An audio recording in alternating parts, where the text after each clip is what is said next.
गुजरात के प्रांतिज कस्बे के जंगलों में पुलिस को एक जवान औरत की जली हुई लाश मिलती है। पोस्टमार्टम से पता चलता है 4 महीने पेट से थी। उसकी हाइट, वेट और ब्लड ग्रुप हिम्मतनगर की मानसी पटेल से मैच होती है, जो 4 महीने पहले गायब हुई थी। मानसी के पिता रामजी पटेल ने पास के कस्बे के फैज खान पर मानसी को जबरदस्ती भगा ले जाने का आरोप लगाया था और फैज के पिता नईम खान ने मानसी पर ऐसा ही प्रत्यारोप लगाया था। शिकायत के 4 दिन के अंदर पुलिस ने मुंबई में इस जोड़े को धर लिया था। पुलिस ने मानसी और फैज को उनके परिवारों को लौटा दिया। जब पुलिस मानसी के बारे में दोबारा पता करने उसके घर पहुंचती है तो पता चलता है कि मानसी और फैज 4 दिन पहले फिर से भाग गए थे। मानसी के माँ बाप लाश को पहचानते हैं और अब फैज मुख्य आरोपी बन जाता है। फैज के लिए मैनहंट लॉन्च होता है। उसी दौरान खान परिवार, पटेल परिवार और पुलिस को दिल्ली से एक चिट्ठी आती है जो फैज ने उन्हें लिखी है। फैज लिखता है कि मुंबई से लौटने के बाद फैज को रिश्ता आगे नहीं बढ़ाना था, पर मानसी ने उस पर दबाव डाला शादी करने के लिए, क्योंकि वो प्रेग्नेंट हो गई थी। और हताश होकर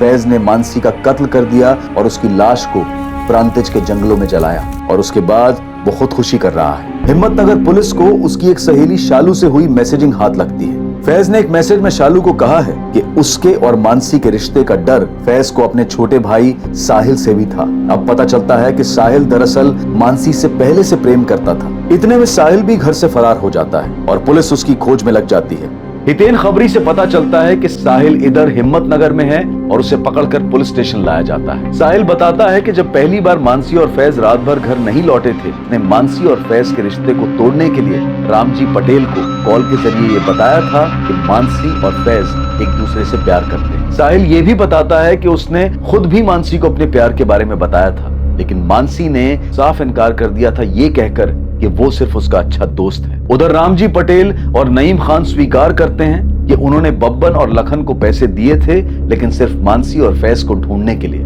पुलिस के हाथ अब तक कुछ नहीं लगा है। और सबसे अजीब बात, ये 3 लोग कौन हैं? अहमदाबाद के insurance agent Nilesh Barot, architect Mohit Makwana और हाउसवाइफ रुचिका। और इन तीनों का मानसी के कत्ल से क्या ताल्लुक है? और वो आदमी कौन है जिसने वो 3 चिट्ठियां पोस्ट की थी? अब आगे इन्वेस्टिगेशन के 1 पॉइंट फोकस और खबरियों के तगड़े नेटवर्क के जरिए हिस्ट्री शीटर बब्बन कुरैशी और लखन पांडे दोनों को 24 घंटों के अंदर उनके बिलों से ढूंढ निकाला गया। बब्बन, हम तुझे ठोककर उसी जंगल में फेंक देंगे। बोल, नईम खान ने मानसी की सुपारी दी थी या नहीं? बोल। सुपारी नहीं दी थी साहब। पैसे लेते उस लड़की मानसी को ढूंढ के लाने के लिए, और हमने ढूंढा भी खूब उसे।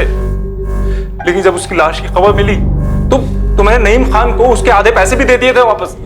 ले लीजिए, जितना ढूंढने में खर्च हुआ है उतना ही काटा नहीं। लड़की को मारा किसने कुरैशी? इस सवाल का जवाब आपके घर में है, वो बाहर ना ढूंढिए साहब। खुदा।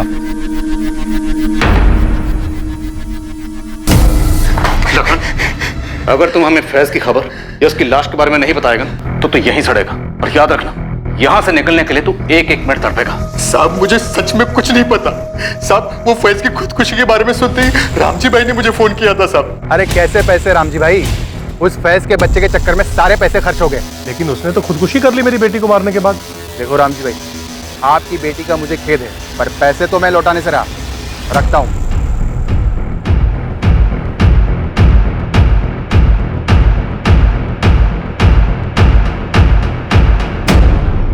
हिस्ट्री शीटर्स ने नईम और रामजी के बयानों का पुष्टिकरण किया था, पर पुलिस फिर भी उनके साथ कोई चांस नहीं ले रही थी और ना ही साहिल को क्लीन चिट दी जा रही थी। दिल्ली कौन गया था लेटर्स पोस्ट करने? मैम, मैंने कोई लेटर नहीं भेजे। मानसी मारी जा चुकी, भाई भी जा चुके, मुझे भी मार डाल। नहीं जीना है मुझे। 2 परिवार अपने बच्चों को खोने से तहस नहस हो चुके थे, लेकिन दूध का धुला कोई भी नहीं था। इन 2 घरों की दीवारों में अविश्वास, रंजिश और नाराजगी में लिपटी कुछ सच्चाइयां अब भी रोशनी में नहीं आई थी। पर अगली सुबह इस केस से जुड़े सभी लोगों को एक ऐसा झटका दे गई जिसके बारे में किसी ने सपने में भी नहीं सोचा था।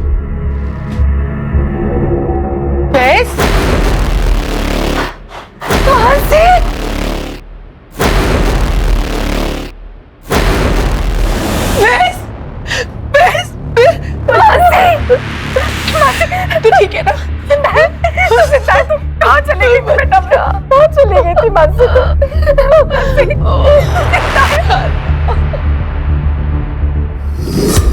तीसरी बार भागकर हम भोपाल गए थे सर। वहाँ एक कार सर्विस सेंटर में मेरी जॉब लग गई और अब हमने कोर्ट मैरिज भी कर ली। खबरें पढ़ने का टाइम ही नहीं था और इच्छा भी नहीं। फैज खान उम्र 25 हिम्मतनगर गुजरात से फरार है। इस पर 4 महीने की प्रेग्नेंट लड़की मानसी पटेल के कत्ल का आरोप है जिसे वो भगा के ले गया था।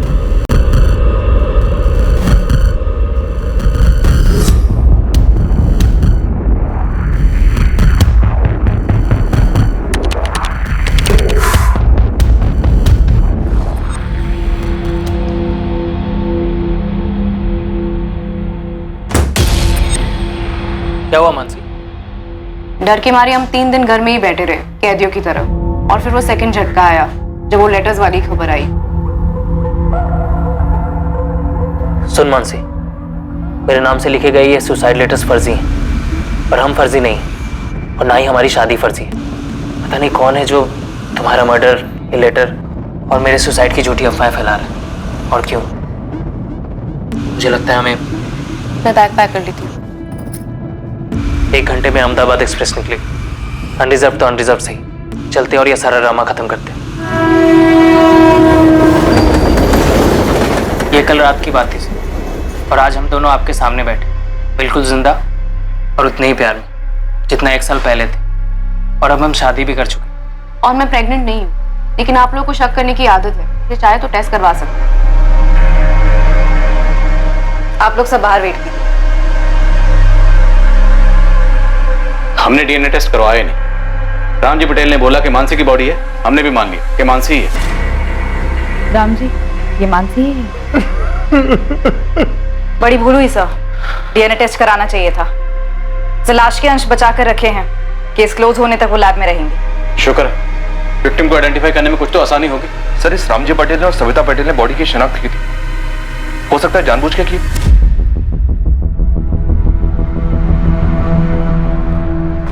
रामजी, सविता और मानसी, आप लोगों को सर ने अंदर बुलाया है।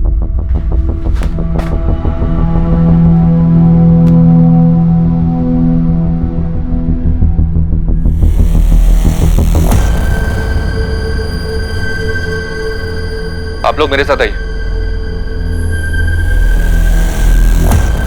मानसी, क्या लगता है तुम, वो चिट्ठियां लिखकर फैज को कौन फंसाना चाहता हो? बाकी लोगों का मुझे नहीं पता सर, लेकिन मैं एक आदमी को जानती हूँ जो फैज को फंसाना चाहता था।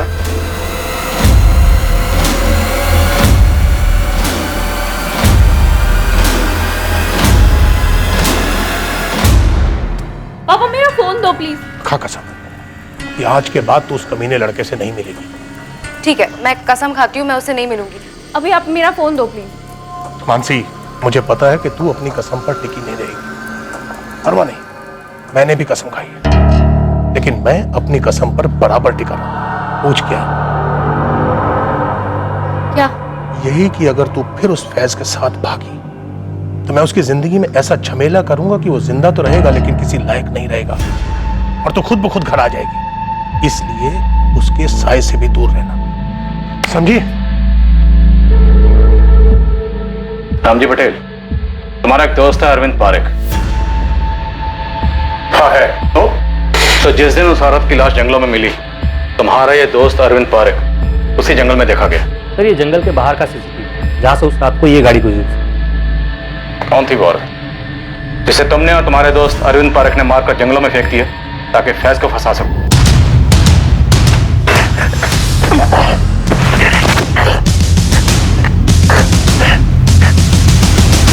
अरविंद, मुझे निकलना होगा। ये लो, आप इसे ठिकाने लगा दो, मैं चलता हूं।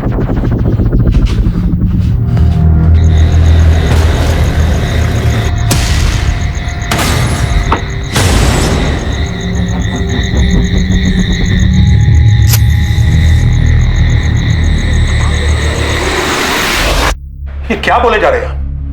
मेरी बेटी ने कुछ बोल दिया तो आप कहानियां बनाए जा रहे हैं? चिट्ठी अरविंद भेजता है दिल्ली से, या उसका वहां आना जाना लगा रहता है? फैज,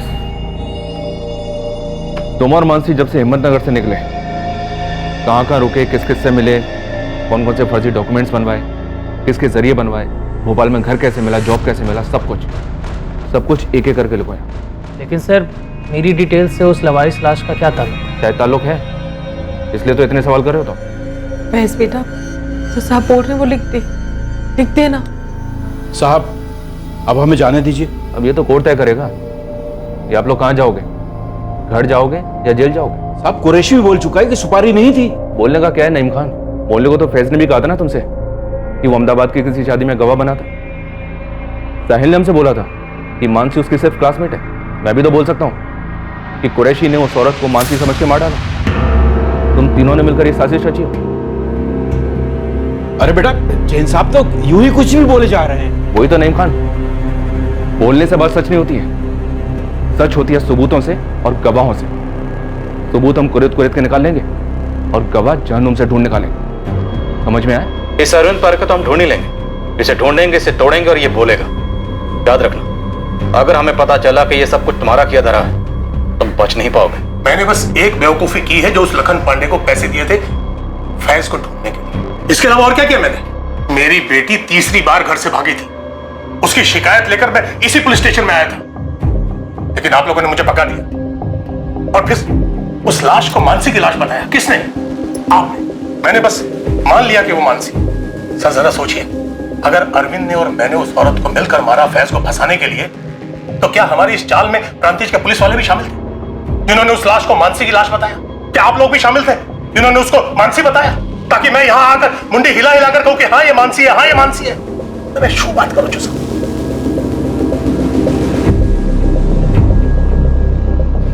बोलिए सर।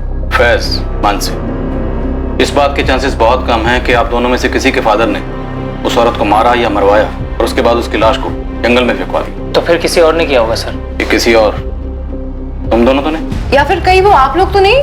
सीरियसली नहीं, बर्थडे पार्टी में वो गेम होता था ना, पासिंग द पार्सल, लगता है बचपन में कुछ सीरियसली खेला होगा। जो तुम लोग जवानी में खेल, पासिंग द इल्जाम। तुम दोनों ने जिस औरत को मिलकर मार दिया, जानते थे 4 महीने की प्रेग्नेंट थी, या शायद पता भी होगा, तो तुम लोगों को इससे कुछ फर्क नहीं पड़ा होगा।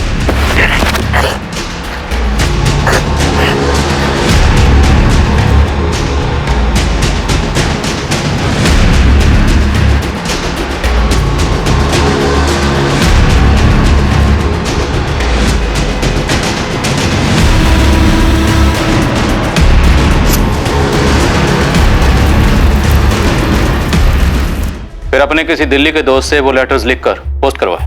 आखिर हम क्यों करेंगे इतना ड्रामा? क्योंकि ड्रामा करना तुम्हारी आदत है। घर से 3-3 बार भाग चुके हो तुम लोग। पहली बार ड्रामा किया माँ बाप को भापने के लिए, दूसरी बार राशिद और शबनम बनकर रहे, जब पकड़े गए वापस लाए गए तो तीसरी बार फुल एंड फाइनल ड्रामा, ताकि कोई तुमको ढूंढे ना। क्यों नहीं हो सकता? नहीं हो सकता, क्योंकि हम कोई टेढ़े मेढ़े मर्डर करने वाले लोग नहीं है, हम कोई क्राइम शो के फैंस नहीं है, हम लव स्टोरी के फैंस हैं। क्या मारी गई औरत की भी कोई लव स्टोरी थी? और अगर थी तो वो लवली और स्वीट तो कतई नहीं थी। और उस औरत का खान परिवार, पटेल परिवार, मानसी और फैज, इन सब से आखिर क्या ताल्लुक? फैज और मानसी को सेफ हाउस दिया गया है, ये एड्रेस है। करना क्या मैडम? इन दोनों पर साहिल खान, मुमताज खान और सविता पटेल, इन सब पर नजर रखनी है। कोई धनिया पत्ता लेने भी निकले ना तो कितना लिया इसका डिटेल भी चाहिए मुझे। मिल जाएगा मैडम। वैसे गुस्सा की माफ हो, अब ये केस आप लोगों का नहीं बनता ना? लेकिन एक जिम्मेदारी तो बनती है ना हितेन। किसी ने हमारे साथ खेल खेला है ये चिट्ठियां भेजकर, और ये लेटर राइटर अगर हमारे संदिग्धों में हुआ तो ये केस अब भी हमारा है।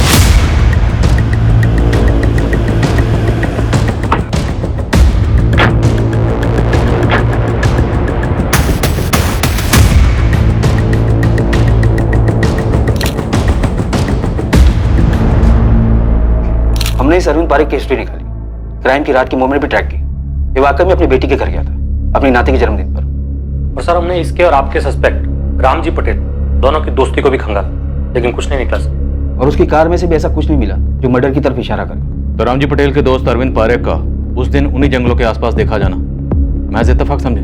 हाँ, अगर लाश मानसी की होती तो जिस लाश को तुम लोगों ने मानसी समझा, हमने मानसी समझा, मानसी के माँ बाप ने भी मानसी समझा, वो लाश किसकी थी? जब हमें वो लाश मिली तो हमारे पास 2 मिसिंग कंप्लेन थी। एक 4 महीने पहले की मानसी पटेल मिसिंग केस, जिसे आप लोगों ने करेक्ट किया और हमें बताना जरूर नहीं समझा, और दूसरा गांधीनगर की एक शादीशुदा औरत का। रुचिका मकवाना नाम था उसका। सर जब हमने वो लाश खोली उसके 2 दिन पहले गांधीनगर में उस लड़की की मिसिंग कंप्लेंट फाइल हुई।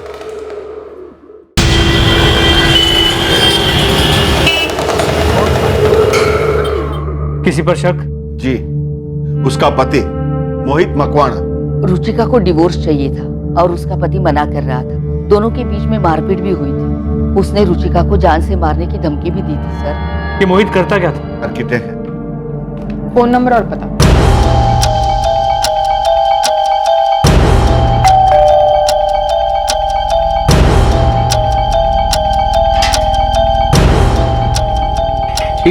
मोहित मकवाना। रुचिका मकवाना आपकी बीवी है? हाँ है। क्या हुआ रुचिका को? ये तो मुझे पूछना चाहिए। क्या किया रुचिका के साथ? मैंने कुछ नहीं किया, सारा दिन साइट पर था, थक कर सोया था। रात के 1:15 बजे आपकी बीवी घर से गायब है और आप आराम से सो रहे थे। उस दिन से मोहित मकवाना कजौली गांधीनगर की कस्टडी में है। तो लाश की डिटेल सबसे पहले तुम लोगों ने गांधीनगर पुलिस स्टेशन भेजी? जी हाँ, पर वहां से नेगेटिव जवाब आया। क्यों? पोस्टमार्टम रिपोर्ट के मुताबिक मौत गला घुटने की वजह से हुई और उसके बाद बॉडी को जलाया गया। औरत 4 महीने पेट से थी।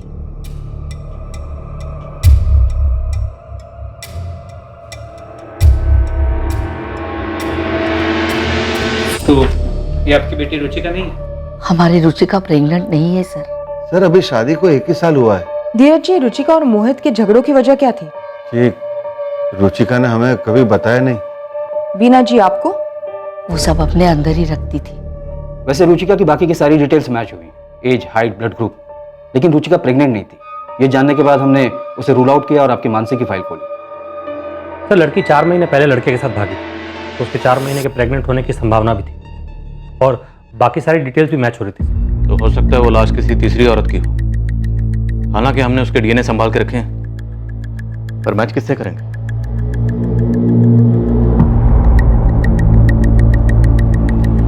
हो सकता है सर लाश को किसी और जगह से लाया गया और उसे जलाकर प्रांतिश में फेंक दिया हो। गरीब औरत होगी, आगे पीछे कोई नहीं।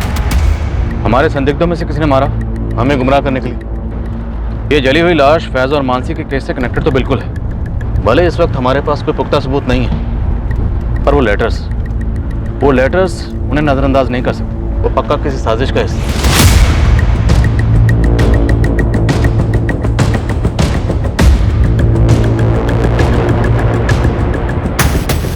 नितिन भाई।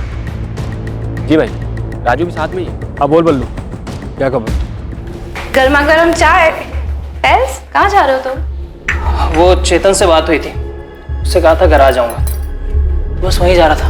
देखो क्या हाल है अभी, लेकिन चाय तो पीते जाना। हाँ रख दो, वापस आता हो तो गर्म करके पी लूंगा।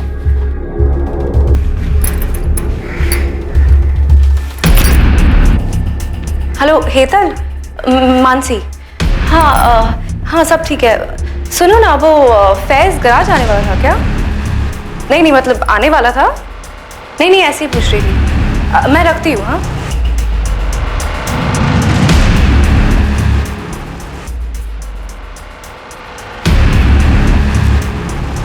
और 4 महीने प्रेग्नेंट, तो किसी ना किसी गायनेकोलॉजिस्ट के यहाँ तो रजिस्टर्ड रही होगी। हाँ सर, गरीब से गरीब औरत होगी तो भी किसी सरकारी अस्पताल में रजिस्टर्ड तो होगी।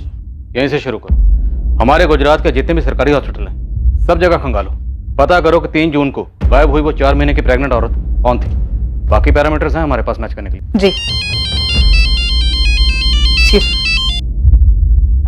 सर, पूरे स्टेट में सैकड़ों सरकारी अस्पताल हैं जहां लाखों यंग औरतें 4 महीने प्रेग्नेंट रही होंगी। तो माना का दायरा काफी फैला हुआ है, लेकिन करना तो पड़ेगा ना। सरकारी हॉस्पिटल के साथ साथ जितने भी प्राइवेट हॉस्पिटल हैं और क्लिनिक्स हैं, सब जगह खंगालो, सब जगह पता करो। जी सर, हितेन का फोन था। उसके खबरी बल्लू और राजू रामजी पटेल और नईम खान को फॉलो कर रहे थे। रामजी पटेल और नईम खान के बीच में एक मीटिंग हुई।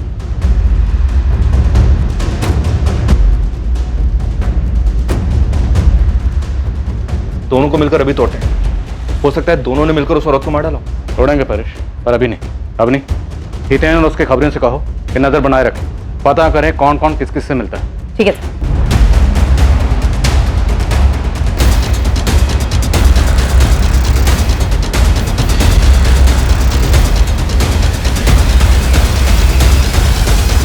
रामजी पटेल और नईम खान क्यों मिले?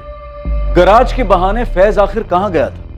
इन सभी सवालों के जवाब बहुत जल्द सामने आने वाले हैं। और दूसरी तरफ मैटरनिटी क्लिनिक्स के विशाल समंदर को खंगालने के बाद पुलिस के हाथ एक चौंकाने वाली सच्चाई लगने वाली थी, जो इस केस को सर के बल उलट कर रख दिया।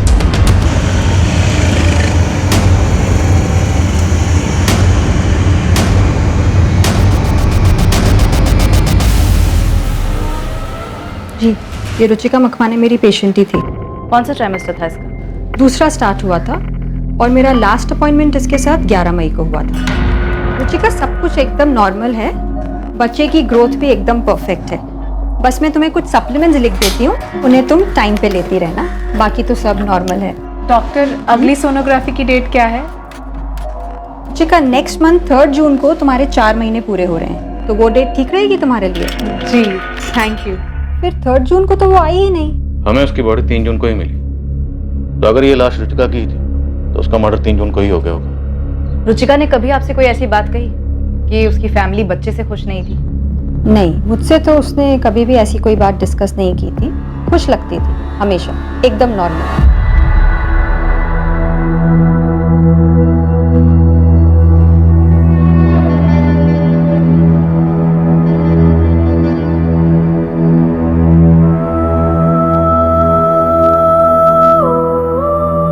धीरज जी, हमने लाश के अंश संभाल के रखे। हमें आपके और वीना जी के डीएनए सैंपल्स लेने होंगे। मुझे यकीन ही नहीं हो रहा है कि रुचिका प्रेग्नेंट थी और उसने मुझे बताया तक नहीं। शायद 4 महीने पूरे होने के बाद बताने वाली थी। नहीं, वो अपने पति से बच्चा चाहती ही नहीं थी। क्यों?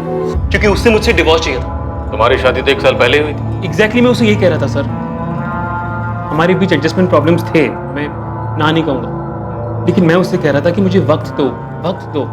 वक्त देने के लिए तुम्हारे पास वक्त है मोहित? रुचिका, हम इसके बारे में कल बात कर सकते हैं। मेरी कल की डेडलाइन है। तुम्हारी डेडलाइन कब नहीं होती है? कल संडे है, हम हनीमून बीच में छोड़ के आए तुम्हारी इस डेडलाइन के लिए। रुचिका, आई प्रॉमिस अगले वीकेंड ऑफ लूंगा। ओह, मतलब अगले हफ्ते 1 घंटा ऑफ लोगे सेक्स के लिए, है ना? को मुंह मत खुलवाओ, ओके? सेक्स में तो तुम्हें इंटरेस्ट ही नहीं है। कैसे होगा? मशीन हूँ क्या? कोई रोमांस नहीं, कोई घूमना फिरना नहीं, शॉपिंग नहीं, मूवी नहीं, डिनर नहीं। हम एक टीवी शो तक साथ में बैठकर नहीं देखते, बातचीत तक नहीं होती है हमारे बीच में, तो फिर कैसे होगा? हाँ, तो चिल्ला क्यों रही हो? किसके फायदे के लिए? पूरी दुनिया को हमारे मैरिड लाइफ का फ्री अपडेट देने के लिए? मैरिड लाइफ वो क्या होता है? मैरिड लाइफ में जस्ट शट अप, ओके? कब से फालतू की बातें किए जा रही हो? बदतमीज। हर दूसरे दिन हमारे बीच ऐसे झगड़े होते, पूरे मोहल्ले को सुनाई देते। और रही बात उसकी प्रेगनेंसी की, ये नामुमकिन है। मिस्टेक हुई आप लोगों से सर। इतने दावे के साथ कैसे कह सकते हैं? क्योंकि उसे मुझसे बच्चा नहीं, डिवोर्स चाहिए था।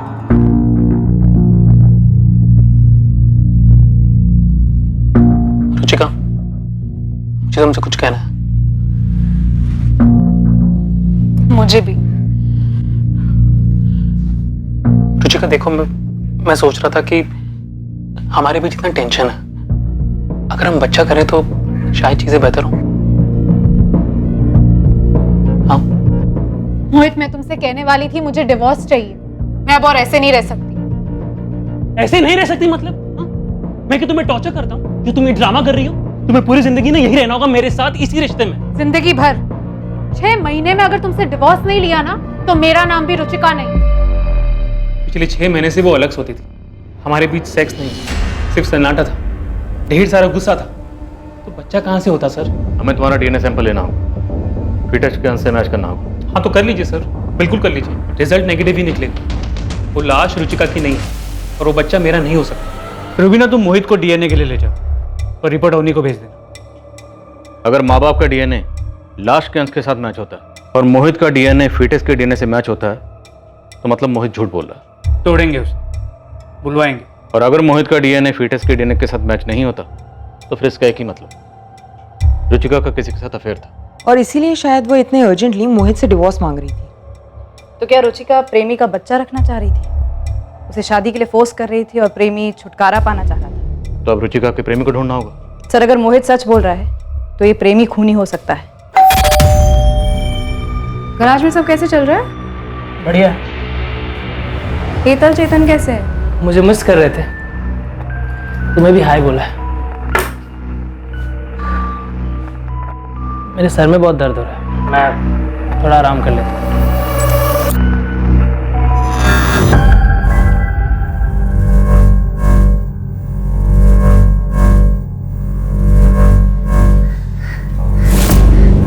फोन पे फोन किए जा रही थी मैं। कहाँ गए थे आप? दुकान पर भी नहीं थे। एक जरूरी काम था। नहीं, कुछ छुपा रहे हैं आप? आपने मुझे बताया नहीं कि आपने मानसी को धमकी दी थी कि आप फैज को फंसाएंगे।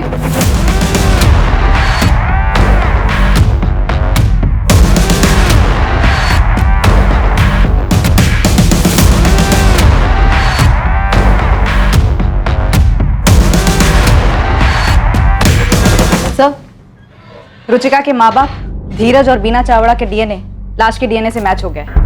रुचिका मकवाना की ही लाश है। मोहित का डीएनए? फीटस से उसका डीएनए मैच नहीं हुआ। क्या? तो मतलब रुचिका के पेट में जो बच्चा था वो उसके पति मोहित से नहीं था? शायद रुचिका का जिसके साथ अफेयर था और जो उस बच्चे का बाप था उसने रुचिका को मार दिया। रुचिका के कॉल रिकॉर्ड से कुछ मिला? All clear. हमारे स्टार खबरी हितेन और उसकी टीम को कहो मुझे आके मिलो, मैं बात करूंगा। तुम कहीं जा रहे हो? सर आज क्यों? ऐसे।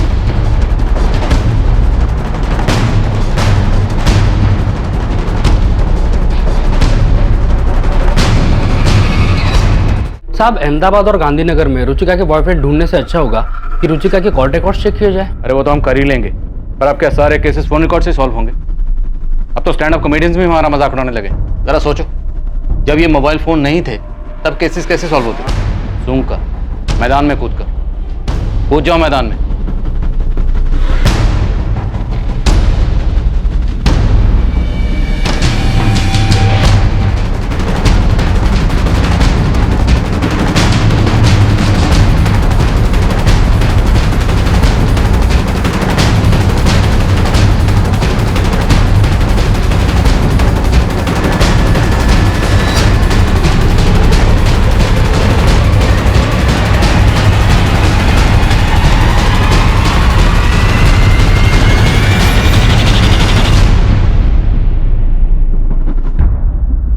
खबरी हितेन और उसकी टीम मैदान में उतरी, पर मैदान पूरी तरह से खाली मिला।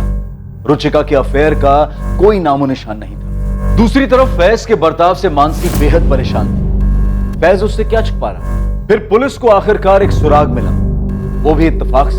साहब, आपने बोला था कि सूंघ के निकालो, तो फिर बस उसी फिराक में परसों रात को मैं घर से बाहर निकला। जय कृष्ण कॉलोनी में चक्कर लगा रहा था, अफेयर सूंघने की कोशिश कर रहा था साहब। तब एक अलग ही पिक्चर देखने को मिली मुझे। पिक्चर? हाँ साहब, एकदम ड्रामे वाली, वो रुचिका और मोहित के बिल्कुल बगल वाले घर से। जब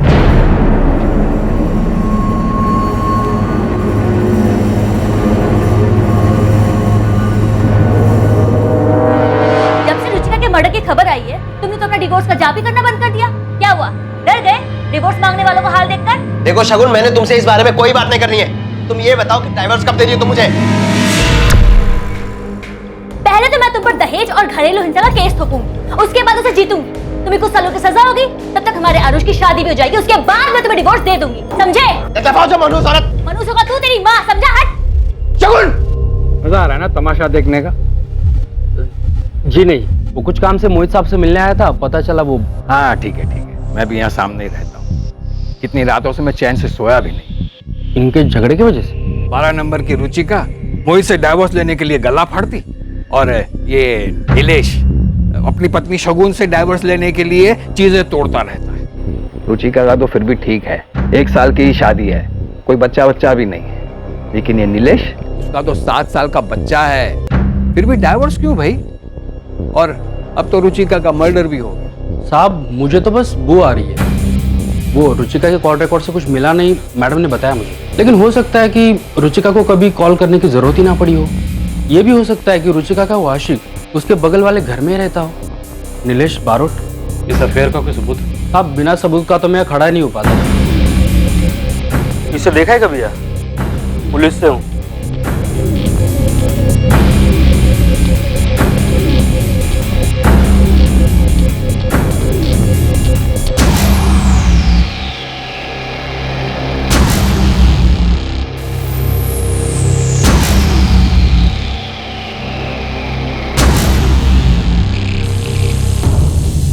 ये नीलेश का फोटो और ये नीलेश का नंबर। सब कॉल रिकॉर्ड भले ही साफ हो, लेकिन लोकेशन रिपोर्ट से बहुत कुछ हाथ आ सकता है। सर ये अपना किलर हो सकता है, पर मुझे नहीं लगता इसने ये अकेले ने किया हो।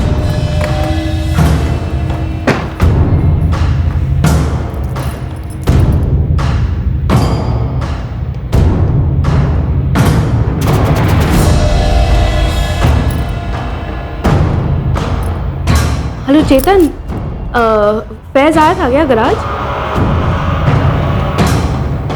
नहीं, ऐसे ही पूछ रही थी, वो उसका फ़ोन नहीं लग रहा था। मैं बाद में बात करती हूँ।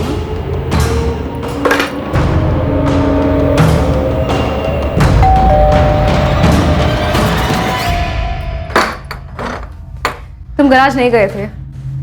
तुम्हें कैसे पता? तुम मेरा पीछा कर रही थी, मुझ पर शक कर रही हो? झूठ बोलने वालों पर शक ही किया जाता है फैज। देखो मुझे सच सच बताओ, उस औरत की मर्डर में तुम्हारा हाथ है क्या, या फिर तुम्हारी अम्मी अबू का? क्या बकवास कर रही हो? अगर यही बात मैं तुमसे कहूँ तो कि उस औरत की मर्डर में तुम्हारा और तुम्हारे मम्मी पापा का हाथ है? फैज झूठ तुम बोल रहे हो, तुम मुझसे कुछ छुपा रहे हो। अगर तुम अभी के अभी मुझे सच सच नहीं बताया ना तो मैं पुलिस के पास जा रही हूँ। मैं बता रही हूँ तुम्हें। मैं जहाँ जाना है जाऊँ।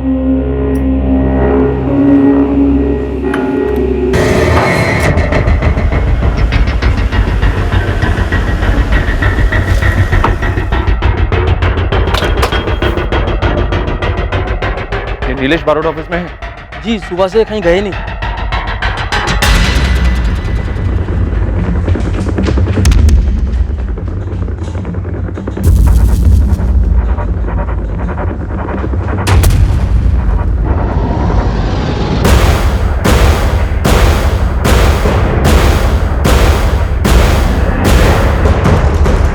मानसी, मानसी, मानसी, सच में पुलिस के पास तो नहीं चली गई?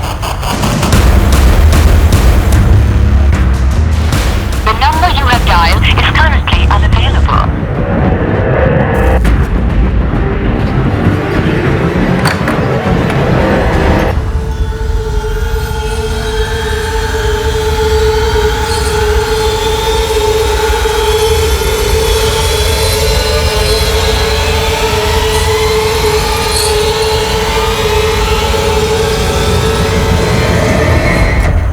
देखिए, आप लोग मुझ पर इस तरह से झूठा इल्जाम नहीं लगा सकते। एक तो आप ये केस सॉल्व कर नहीं पा रहे हैं और ऊपर से मुझे बली का बकरा बना रहे हैं। आपके किसी भी सवाल का कोई जवाब नहीं दूंगा मैं। मुझसे आपको कुछ नहीं मिलने वाला। हमारे इस लॉकअप में अक्सर मुजरिम उगलते हैं और हम सुनते हैं। आज कुछ अलग करते हैं। आज हम बोलेंगे और तू सुनेगा। तुम और रुचिका पड़ोसी थी, पड़ोसी से फिर दोस्त बने, दोस्त से फिर प्रेमी और प्रेमिका, और फिर तुम दोनों में अफेयर शुरू। ज्यादा वक्त नहीं लगा होगा करीब आने में। सब ठीक चल रहा था, पर फिर रुचिका प्रेग्नेंट हो गई। शादी करना चाहती होगी तुमसे, और तुम्हारी बीवी तुम्हारे ऊपर केस करने की बात कर रही थी। तुम दोनों तरफ से फंस चुके थे और वक्त निकला जा रहा था। नीलेश, आज 4 महीने पूरे हुए हैं। कल सोनोग्राफी है 6 बजे। मैं मोहित को सब कुछ सच सच बता देना चाहती हूँ। लेकिन रुचिका, उससे शगुन को भी तो सब कुछ पता चल जाएगा ना। उसने खुलेआम धमकी दी है, बोलती है केस ठोक दूंगी। और नीलेश, मैं अब और इंतजार करना नहीं चाहती। मैं सबको जल्द से जल्द बता देना चाहती हूँ कि मैं माँ बनने वाली हूँ, तुम्हारे बच्चे की। तुम्हारे साथ रहना चाहती हूँ। और वैसे कुछ दिनों में लोगों को दिखने ही लगेगा कि मैं प्रेग्नेंट हूँ। प्राणतीज में कुल मंदिर, वहां चल करके शादी कर लेंगे। कल? लेकिन तुम्हारी बीवी, वो केस? अरे वो सब छोड़ो ना। एक बार हम लोग शादी कर लेंगे तो मोहित और शगुन को सब कुछ सच सच बता देंगे। अरे बोल देंगे प्यार करते हैं। एक भी। तुमने फैज की किसी और से बात होते हुए सुनी? कोई मिलने आया था उससे? ये भैया बस यहीं रोक दीजिए।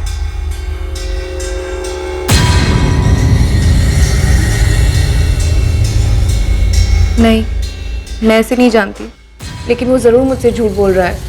वो कुछ जानता है जो मुझसे छिपा रहा है। सबूत की टेंशन मत लो बेटा, एक नहीं दो दो। तुम लोगों ने प्लानिंग तो बहुत तगड़ी की। रुचिका और तुम मोबाइल पर कभी बात ही नहीं करते थे, और रुचिका जब भी तुमसे मिलने ऑफिस आती थी तो अपना फोन स्विच ऑफ करके घर पर ही छोड़कर आती थी, है ना?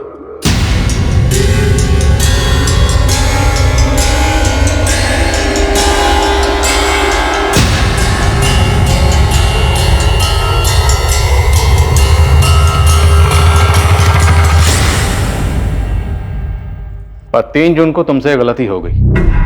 3 जून को तुमने अपना फोन अपने साथ ही रखा, और वो भी ऑन। शायद तुमने अपने, तू भी जानता रिजल्ट क्या आएगा? रिजल्ट आएगा पॉजिटिव। क्यों? क्योंकि वो तेरा बच्चा है। नीलेश बरोट, अपनी जिम्मेदारी से छुटकारा पाने के लिए तुमने बेरहमी की नई मिसाइल काम कर दी, और साथ ही 2 परेशान परिवारों को जहन्नम के दर्शन करवा दिए। इतना ही नहीं, फैज के नाम का झूठा सुसाइड नोट लिखकर फॉल्स एविडेंस प्लांट करके हमें गुमराह करने की कोशिश की। बहुत घुमा लिया तुमने। अब बोल, वरना अच्छे खासे लोगों को गायब करके उनकी लाशों को ठिकाने लगाना हमें भी आता है। बोल, मेरा साथीदार कौन था?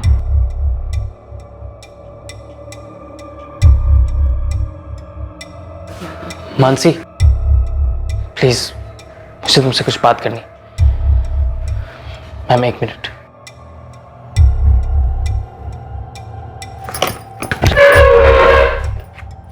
बोल, कौन था जोड़ीदार? बोल बोल बोल बोल बोल बोल बोल, कौन था जोड़ीदार? बोल। मानसी, मैंने तुमसे झूठ कहा था। मैं गराज नहीं गया था। बताता बोल। बताता। मेरा भाई कुंदन, और वो लेटर भी उसने पोस्ट किए थे।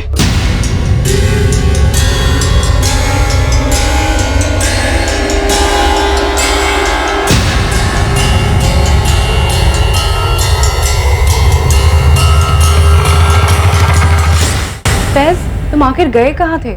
मैं अपने घर गया था, अपनी अम्मी से मिलने। मुझे उनकी बहुत याद आ रही थी मानसी, लेकिन इसके पीछे कोई साजिश नहीं है। तुम्हें नहीं आती अपने मम्मी पापा की याद? मैंने उसे धमकी दी थी क्योंकि मैं उसका भला चाहता हूँ, बाप हूं मैं उसका। लेकिन मानसी हमसे नफरत करती है। अब नहीं करेगी। मैं नईम खान से मिलने गया था। क्या? हाँ बोलो, क्यों बुलाया मुझे? नहीं, जो होना था सो हो गया।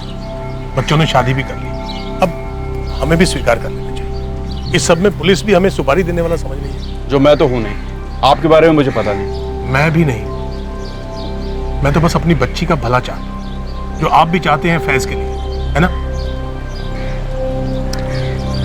ठीक कह रहे हो रामजी भाई, इस बात पे मिट्टी डालते हैं। इन दोनों बच्चों की मर्जी कबूल कर लेते हैं।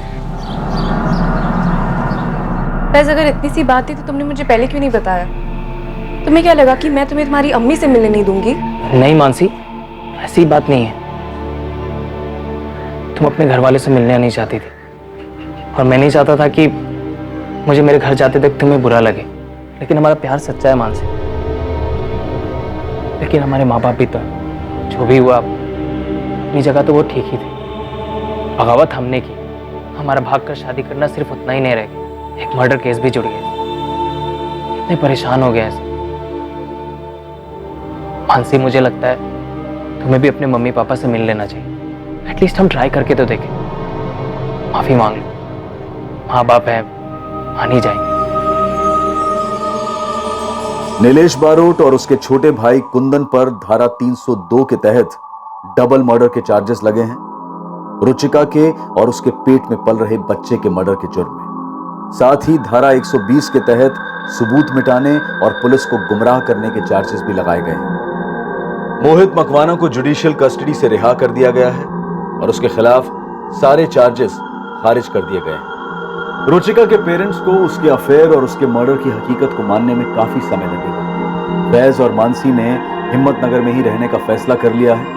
फैज अपने गराज लौटा है और मानसी ग्रेजुएशन के साथ पार्ट टाइम जॉब कर रही है। उन दोनों के परिवारों ने उन्हें सपोर्ट करने का फैसला किया है। अभी तक किसी भी बिरादरी के ठेकेदारों ने कोई खास आपत्ति नहीं जताई है। क्रिमिनल्स जितने शातिर और चालाक होते हैं, उतने ही इलॉजिकल भी होते हैं, और ऐसे अनगिनत केसेस हैं जहां जुर्म करने के बाद और उसे छुपाने के चक्कर में वो खुद अपनी कब्र भी खोद देते। इस केस ने एक बार फिर से साबित किया कि जुर्म कभी सफल नहीं होता, बस सिर्फ देर होती है उसे गलती की रोशनी में आने की, जिसे मुजरिम कर ही बैठता है। बहरहाल इस केस में इन्वेस्टिगेशन के हाथों कुछ गलतियां और लापरवाहियां होने के बावजूद जिस तरीके से उन्होंने इस केस को हल किया वो काबिल तारीफ है। अब मैं अनूप सोनी आपसे विदा लेता हूं, फिर मुलाकात होगी एक और नए केस के साथ। और याद रखें, क्राइम और आपके बीच में सिर्फ इतना फर्क है कि आप कितने सतर्क हैं। सतर्क रहें, सुरक्षित रहें। जय हिंद।